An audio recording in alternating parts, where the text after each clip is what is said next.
जो है उसको डिस्कस करते हैं। पहला क्वेश्चन है कि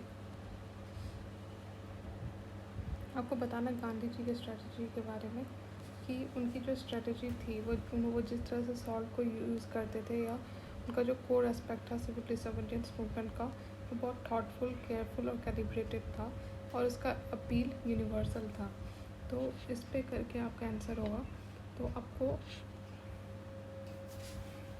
गांधी जी के ऊपर बेस करके अपना आंसर करना पड़ेगा।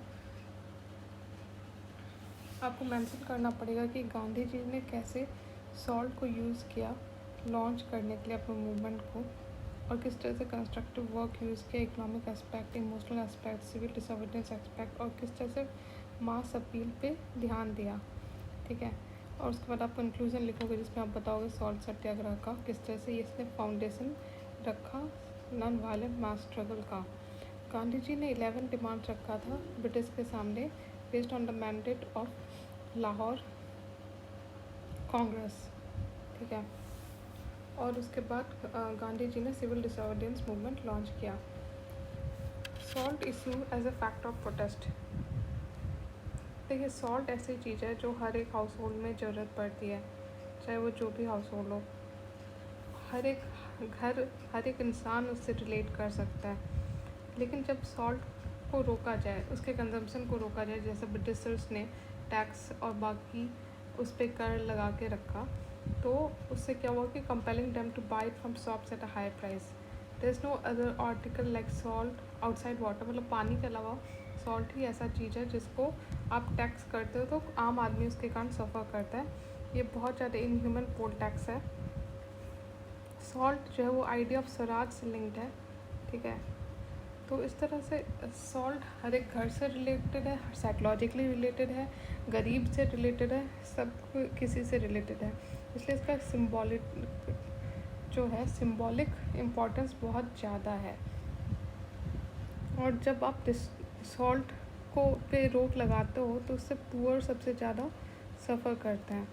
ठीक है, इसके कारण वाइडर डिस्कॉन्टेंट होगा ब्रिटिश रूल। मतलब कि सॉल्ट को यूज़ करके गांधी जी ने वाइडर डिस्कॉन्टेंट लाया ब्रिटिश के अगेंस्ट।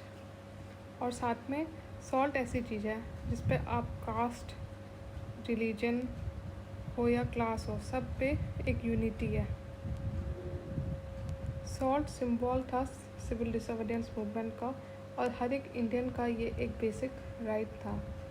ठीक है, तो उसके बाद आप लिखोगे दांडी मार्च के बारे में कि किस तरह से गांधी जी ने इसे यूज़ किया।